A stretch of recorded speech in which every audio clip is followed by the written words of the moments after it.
आज के हमारे एडिटोरियल का टाइटल है कैपिटल क्वांड्री। यहाँ कैपिटल से मतलब है राष्ट्रीय राजधानी दिल्ली। तो वर्तमान में दिल्ली में क्वांड्री का मतलब होता है एक तरह की डिफ़िकल्ट सिचुएशन, एक तरह की असमंजस की स्थिति। तो दिल्ली में आम आदमी पार्टी और बीजेपी के बीच में जो वहाँ का प्रशासन है उसको लेकर एक टकराहट हमें देखने को मिल रही है काफ़ी लंबे समय से। अभी हाल ही में इसी संबंध में सुप्रीम कोर्ट के द्वारा एक डिसीजन दिया गया और उस डिसीजन में कहा गया कि भाई जो प्रशासनिक पावर है वो दिल्ली सरकार के पास यानी कि आम आदमी पार्टी के पास रहेगी। लेकिन इसके बाद में क्या हुआ कि केंद्र सरकार के द्वारा एक ऑर्डिनेंस लाया गया और उस ऑर्डिनेंस के माध्यम से कथित रूप से जो सुप्रीम कोर्ट का डिसीजन था ना उसे पलटने का प्रयास किया गया है। तो इसी के संबंध में हम इस एडिटोरियल में बात करेंगे।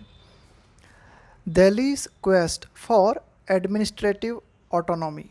एडमिनिस्ट्रेटिव ऑटोनॉमी का मतलब हो गया प्रशासनिक स्वायत्तता, प्रशासनिक स्वतंत्रता। तो दिल्ली की जो खोज है किस बात के लिए? प्रशासनिक स्वतंत्रता के लिए। तो ये जो प्रशासनिक स्वतंत्रता के लिए दिल्ली की जो खोज है ये बंधक बनी हुई है, हॉस्टेज। किस चीज़ की? टू बीजेपी आप राइवलरी। राइवलरी का मतलब होता है प्रतिद्वंद्विता। कुल मिला के बीजेपी और आम आदमी पार्टी में जो टक्कर हमें देखने को मिल रही है उस टक्कर की बंधक बन गई है दिल्ली की खोज। कौन सी खोज? एडमिनिस्ट्रेटिव ऑटोनॉमी की। यानी कि दिल्ली जो है लगातार इस बात का प्रयास कर रही है कि उसे एडमिनिस्ट्रेटिव ऑटोनॉमी मिल जाए, प्रशासनिक स्वायत्तता मिल जाए। लेकिन ये एडमिनिस्ट्रेटिव ऑटोनॉमी जो है बीजेपी और आप की जो राइवलरी है उसकी बंधक बनी हुई है। The centre has through an ordinance. Ordinance का मतलब होता है अध्यादेश। ओवरटर्न, ओवरटर्न का मतलब होता है पलट देना। A supreme court judgment of May 11 मई को सुप्रीम कोर्ट के द्वारा जो जजमेंट दिया गया था उस जजमेंट को केंद्र सरकार के द्वारा एक अध्यादेश के माध्यम से पलट दिया गया। ये जो जजमेंट सुप्रीम कोर्ट का आया था इसमें इस बात को दैट हेल्ड, इस जजमेंट में इस बात को कायम रखा गया था, इस बात को कहा गया था दैट कि the elected government of the national capital territory of Delhi, कि दिल्ली की जो चुनी हुई सरकार है had executive and legislative powers over it's officials. इस जजमेंट के द्वारा ये बात कही गई थी कि दिल्ली सरकार जो है उस दिल्ली सरकार के पास कानूनी और कार्यकारी शक्तियां हैं उसके अधिकारियों के ऊपर, ओवर इट्स ऑफिशियल्स। यानी कि दिल्ली में जो प्रशासनिक अधिकारी हैं उन प्रशासनिक अधिकारियों की पोस्टिंग, ट्रांसफ़र, यानी कि उन प्रशासनिक अधिकारियों के ऊपर दिल्ली सरकार का कानूनी पावर, लेजिस्लेटिव पावर और साथ ही साथ एग्जीक्यूटिव पावर, कार्यकारी पावर है। The move has set in motion a new legal battle. अब केंद्र सरकार के द्वारा ये जो ऑर्डिनेंस लाया गया है, यानी कि ये जो कदम, द मूव, यहाँ मूव से मतलब हो जाएगा कदम, कि केंद्र सरकार के द्वारा ये जो कदम उठाया गया है, सेट इन, सेट इन का मतलब होता है शुरुआत कर देना, motion, set in motion a new legal battle. तो केंद्र सरकार के इस कदम ने क्या किया है, एक नई कानूनी लड़ाई की शुरुआत कर दी है। यानी कि बीजेपी और आम आदमी पार्टी के बीच फिर से एक कानूनी लड़ाई शुरू हो गई है। The AAP government in Delhi has decided to challenge the ordinance. Delhi की जो आम आदमी पार्टी सरकार है उसने इस ऑर्डिनेंस को चुनौती देने का डिसीजन लिया है। वाइल, जबकि the BJP government at the centre has moved the court, जबकि जो बीजेपी गवर्नमेंट है केंद्र सरकार में वो भी सुप्रीम कोर्ट गई है। किस बात के लिए? टू रिव्यू इट्स जजमेंट, इस याचिका के साथ कि सुप्रीम कोर्ट अपने इस जजमेंट को फिर से रिव्यू करे, उसका फिर से पुनरावलोकन करे। The national capital territory of Delhi act 1991, अब देखो ये जो NCTD 1991 है, इस कानून ने क्या किया? क्रिएटेड, निर्मित किया अ यूनिक एडमिनिस्ट्रेटिव यूनिट। कुल मिला के इस कानून ने दिल्ली को एक अनोखी प्रशासनिक इकाई बना दिया। अब ये जो कानून है NCTD 1991 and judicial interpretation, interpretation का मतलब होता है एक्सप्लेनेशन, व्याख्या, have never completely resolved the conflicts between the centre and the elected government of the NCTD all these years.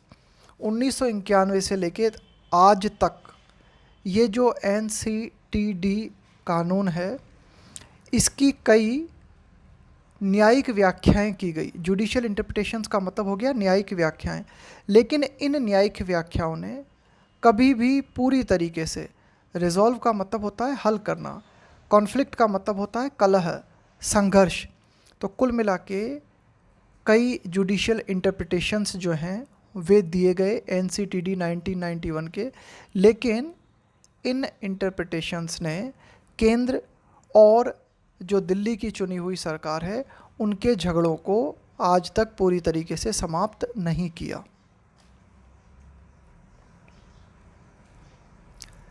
The judgment held that union territories with a legislative assembly of their own are comparable to states and their government's executive powers would extend to all matters on which they are allowed to make laws।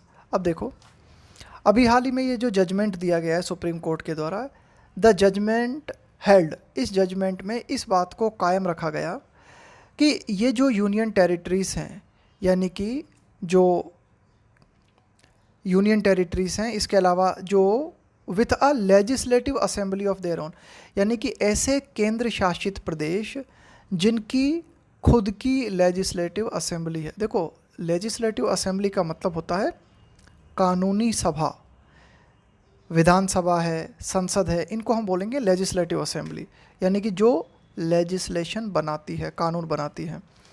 तो कुल मिला के ऐसे केंद्र शासित प्रदेश जिनकी खुद की लेजिस्लेटिव असेंबली है उनको हम राज्यों से कंपेयर कर सकते हैं। They are comparable to states and their governments executive power, और इस तरह जो केंद्र शासित प्रदेश हैं उनकी जो एग्जीक्यूटिव पावर्स हैं, उनकी जो कार्यकारी शक्तियां हैं, वुड एक्सटेंड टू, एक्सटेंड का मतलब होता है किसी चीज़ का विस्तार करना। तो कुल मिला के इस तरह की जो केंद्र शासित इकाइयां हैं उनकी जो कार्यकारी शक्तियां हैं उनका विस्तार होगा कहाँ तक? To all matters on which they are allowed to make laws, यानी कि वे सारी पावर्स उनको मिलेंगी जो कि राज्यों को होती हैं, यानी कि जिन मामलों पे वे कानून बनाने का उनको अधिकार है उन पे वे कानून बना सकते हैं। कुल मिला के उनको एग्जीक्यूटिव पावर्स जो हैं वे मिलेंगी। इन दिल्ली केस, दिल्ली की अगर हम बात करें, ये जो केस है इसकी अगर हम बात करें, law and order and land remained with the centre. तो कुल मिला के फाइनली ये कहा गया है कि दिल्ली में जो कानून व्यवस्था है, इसके अलावा जो लैंड है यानी कि ज़मीन से संबंधित जो भी मैटर्स हैं वे केंद्र सरकार के पास रहेंगे। अनलाइक अदर स्टेट्स, अन्य राज्यों की तरह नहीं। कहने का मतलब ये है कि जो अन्य राज्य होते हैं उन राज्यों में हमें क्या देखने को मिलता है, कानून व्यवस्था और लैंड, ये जो मामले हैं ये राज्य सरकार के पास ही होते हैं, जबकि दिल्ली के मामले में हमें ये देखने को मिला है कि लॉ एंड ऑर्डर और जो लैंड ये केंद्र सरकार के पास रहेंगे। The court also pointed out, supreme court ने इस बात को भी पॉइंट आउट किया, यानी कि इस बात को भी देखा, इस बात का भी, ये बात भी काफ़ी उल्लेखनीय है। The absence of law on services and the lack of oversight by elected representatives over the officials under the present scheme, कि वर्तमान में जो व्यवस्था है उसके तहत सुप्रीम कोर्ट ने इस बात को भी पॉइंट आउट किया, किस बात का? The absence of a law on services. Absence of a law का मतलब है कानून का एक तरह से अभाव होना, ऑन सर्विसेज यानी कि जो प्रशासनिक सेवाएं हैं उनके ऊपर कानून का अभाव। And the lack of oversight, lack का मतलब होता है कमी, ओवरसाइट का मतलब होता है निगरानी, by elected representatives over the officials under the present scheme. कुल मिला के वर्तमान समय में ये भी देखा गया कि जो इलेक्टेड रिप्रेजेंटेटिव्स होते हैं उनके द्वारा जो ऑफिशियल्स होते हैं, जो अधिकारी होते हैं, उनकी निगरानी करना, इसका भी अभाव है ना। ये बात जो है कोर्ट ने पॉइंट आउट की। The ordinance purportedly removes the basis of the judgment by creating the national capital civil service authority. केंद्र सरकार के द्वारा ये जो अध्यादेश लाया गया है, परपटेडली का मतलब होता है कथित रूप से, इस ऑर्डिनेंस के माध्यम से कथित रूप से किया क्या गया है, रिमूव कर दिया गया, हटा दिया गया, किस चीज़ को? द बेसिस ऑफ जजमेंट, कि सुप्रीम कोर्ट के द्वारा ये जो जजमेंट दिया गया उसका जो आधार था उस आधार को ही हटा दिया गया है एक नए national capital civil service authority को क्रिएट करके। यानी कि इस ऑर्डिनेंस के माध्यम से national capital civil service authority निर्मित की गई है। The chief minister is the chair with the chief secretary and principal secretary home. अब देखो, अब क्या किया गया है इस ऑर्डिनेंस के माध्यम से कि जो चीफ मिनिस्टर का पद है उसके साथ में चीफ सेक्रेटरी भी रहेगा और प्रिंसिपल सेक्रेटरी होम, है ना, यानी कि गृह प्रभार से संबंधित जो प्रधान सचिव है, इन दोनों की नियुक्ति, यानी कि चीफ सेक्रेटरी और प्रिंसिपल सेक्रेटरी होम, इन दोनों की नियुक्ति जो है both appointed by the central government, है ना, यानी कि इन दोनों की नियुक्ति किसके द्वारा की जाती है? सेंट्रल गवर्नमेंट के द्वारा, एज मेंबर्स। अब देखो ये बना दिया गया है ना कि एक जो national capital civil service authority निर्मित की गई है, इसमें ये बात कही गई है कि जो चीफ मिनिस्टर की कुर्सी है, चीफ मिनिस्टर की कुर्सी, उसका मतलब क्या है? उसके साथ में चीफ सेक्रेटरी और प्रिंसिपल सेक्रेटरी भी रहेगा मेंबर्स के रूप में, ठीक है। द सेंटर रिक्लेम्ड, इस तरह से केंद्र सरकार ने क्या किया है? रिक्लेम का मतलब है पुनः दावा करना। All powers it lost in the judgment, तो इस तरह से केंद्र सरकार ने क्या किया है कि जो पावर सुप्रीम कोर्ट के जजमेंट के माध्यम से चली गई थी उन सभी पावर्स को पुनः प्राप्त कर लिया है। The centre is well within its power to overturn a judicial pronouncement through legislation. The centre is well within its powers, कि हाँ सेंटर जो है उसके पास बिल्कुल ये पावर्स हैं, यानी कि केंद्र सरकार ने जो काम किया है ना वो अपनी पावर्स में रहते हुए किया है कि भाई केंद्र सरकार को ये पावर है। ओवरटर्न का मतलब होता है पलट देना, जुडिशियल प्रोनाउंसमेंट का मतलब है कोई न्यायिक फैसला, कि किसी भी तरह के न्यायिक आदेश को केंद्र सरकार जो है कानून के माध्यम से पलट सकती है, और ऐसा ही उसने इस वर्तमान केस के संदर्भ में किया है। वेदर, कि क्या the basis of the instant judgment has been removed by the ordinance remains an open question. कुल मिला के the basis of the instant judgment, instant का मतलब होता है तुरंत, कि ये जो तात्कालिक जजमेंट हमें देखने को मिला है इसका जो आधार था, यानी कि सुप्रीम कोर्ट के जजमेंट का जो आधार था, क्या उस आधार को ऑर्डिनेंस के माध्यम से हटा दिया गया है? यह बात एक ओपन क्वेश्चन है ना, यानी कि अभी ये मामला पूरी तरीके से सॉल्व नहीं हुआ है।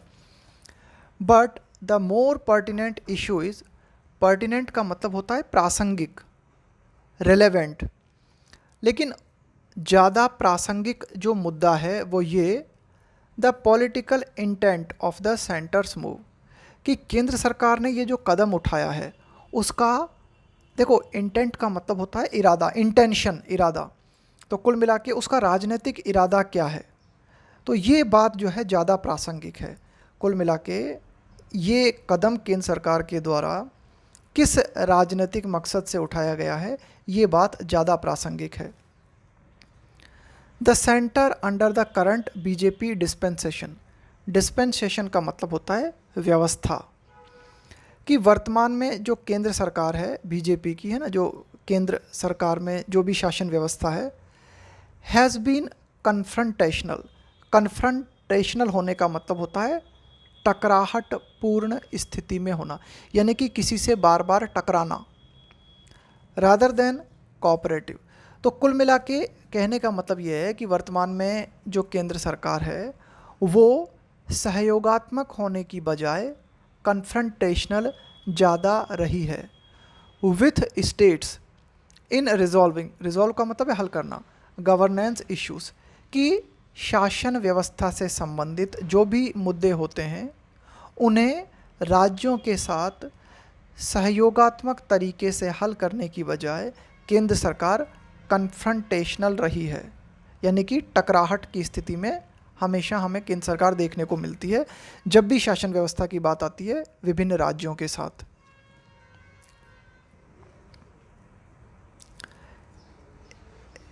It has shown little regard, little regard का मतलब है न के बराबर सम्मान, for elected governments at lower levels, कि निचले स्तर पे जो चुनी हुई सरकारें होती हैं उनके प्रति जो केंद्र सरकार है उसने बिल्कुल भी सम्मान नहीं दिखाया है या फिर न के बराबर सम्मान प्रदर्शित किया है। जबकि claiming for itself all powers, claiming मतलब दावा करते हुए, फॉर इटसेल्फ ऑल पावर्स, अपने लिए जो भी पावर्स हैं उन सभी का दावा करते हुए, ऑन द ग्राउंड्स, इस आधार पे, ऑफ इट्स इलेक्टोरल मेजॉरिटी, कि जो चुनावी बहुमत है उस चुनावी बहुमत के आधार पे सारी की सारी जो भी पावर्स हैं उन सभी पावर्स के ऊपर अपना दावा करते हुए। Delhi being the national capital has to maintain a unique administrative character, Delhi जो कि है क्या, नेशनल कैपिटल, राष्ट्रीय राजधानी है, तो राष्ट्रीय राजधानी होने के नाते दिल्ली को इस बात को मेंटेन करना है, किस बात को, अ यूनिक एडमिनिस्ट्रेटिव कैरेक्टर, कि भाई दिल्ली का एक बहुत ही यूनिक एडमिनिस्ट्रेटिव लक्षण होना चाहिए। And it should not be left to the exigencies of local politics, और इसे लोकल पॉलिटिक्स की ज़रूरत के आधार पे नहीं छोड़ देना चाहिए, है ना, ये कहने का मतलब ये है। एक्सीजेंसी का मतलब होता है एन अर्जेंट नीड, एक तरह की रिक्वायरमेंट, है ना, तो ये कहने का मतलब ये हुआ कि जो दिल्ली है वो राष्ट्रीय राजधानी है, उसका एक यूनिक एडमिनिस्ट्रेटिव कैरेक्टर होना चाहिए और दिल्ली को लोकल पॉलिटिक्स की ज़रूरत पर नहीं छोड़ देना चाहिए, यानी कि लोकल पॉलिटिक्स का की जो ज़रूरत है, उसका जो संकट है ना, उसके ऊपर हमें इसको नहीं छोड़ देना चाहिए। इक्वली, समान रूप से, the voters of Delhi can not be disenfranchised for extraneous reasons. एक और बात यहाँ पे महत्वपूर्ण है वो ये कि दिल्ली के जो वोटर्स हैं कैन नॉट बी डिसएनफ्रेंचाइज्ड। डिसएनफ्रेंचाइज का मतलब होता है अधिकार से वंचित कर देना, खास करके किसी को उसके मताधिकार से वंचित कर देना। तो और एक्सट्रेनियस, एक्सट्रेनियस का मतलब होता है इररिलेवेंट, असंगत। तो कुल मिला के असंगत कारणों के लिए दिल्ली का जो वोटर्स है उसे उसके मताधिकार से भी वंचित नहीं किया जाना चाहिए। यानी कि उसने जिस सरकार को चुना है वही सरकार उसके संबंध में डिसीजन ले, ये अधिकार दिल्ली के नागरिक को होना चाहिए।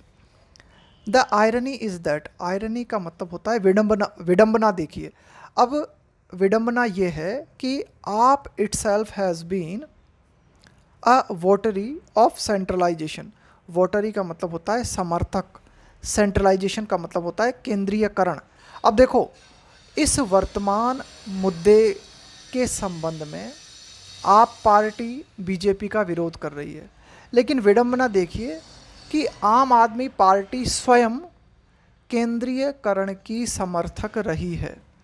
दो, यद्यपि, हालांकि, it could swing to provincialism to suit its leaders in a changed situation।